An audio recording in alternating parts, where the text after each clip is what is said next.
श्री स्वामी समर्थ. मी ज्योती गजानन गायकवाड. मला आपल्या ह्या सेवेत येऊन जवळजवळ आज माझ्या लग्नालाच 19-20 वर्ष झाले. त्याच्या आधीपासून पण मी सेवेत होते, पण एवढं करत नव्हते.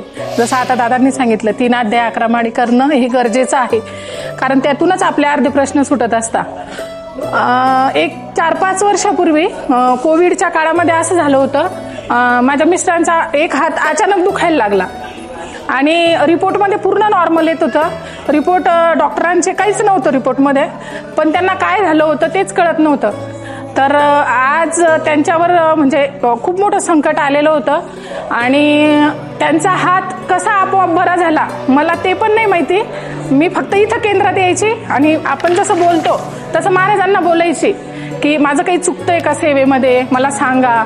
आणि म्हणजे इथं भरून यायचं असं आलं की, कारण जेव्हा संकट आपल्यावर येतं तेव्हा असं आतून म्हणजे वेगळं फिलिंग असतं की आपल्यासोबत कुणीतरी पाहिजे. आणि जेव्हा मी इथं यायची तेव्हा मला खरंच असं वाटायचं की मी जेव्हा रडायची पण माझी तर असं वाटायचं की खरंच महाराज माझ्या बाजूला आहे आणि मला असं घेतायत आणि मला सांगतायत की जे आलेलं आहे संकट, आपलं प्रारब्ध आहे तेवढं तर भोगायचं आहेच.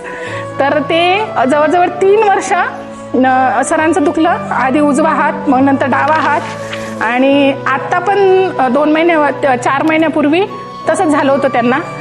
त्यांचा एक पाय पूर्ण दुखायला लागला होता आणि जेव्हा रिपोर्ट केले तर डॉक्टर संधिवात म्हटले, पण मला विश्वास नव्हता की संधिवात त्यांना असू शकतो. तर असं 3-4 वर्षापासून सारखं त्यांच्या तब्येतीबद्दल चालू होतं, पण मी सेवा कधीच सोडली नाही. किती काही झालं तर सेवा सोडलीच नाही. आणि एक म्हणजे मीटिंगला जाणं, जसं गुरुमाऊली म्हणतात की तुम्ही मीटिंगला या तर तुमचे कुठलेच प्रश्न राहणार नाही. प्रत्येक मीटिंगला जाणं म्हणजे इतकं ठरवून घेतलं मनाला की जायचंच. आणि घरचे पण, मिस्टर पण कधी नाही म्हटले नाही. आणि यातून आता त्यांची तब्येत खूप छान आहे, कुठलेच काही नाही त्यांना. आता जे ते संधिवात सांगितलं होता ते पण नाही आहे, ते केवळ महाराजांमुळे आणि गुरुमाऊलींमुळे. बाकी ठीक. श्री स्वामी समर्थ. तर आजचा स्वामी अनुभव कसा वाटला कमेंटमध्ये नक्की सांगा. आणि श्री स्वामी समर्थ 9.9 या चॅनलला सबस्क्राईब करायला विसरू नका. श्री स्वामी समर्थ.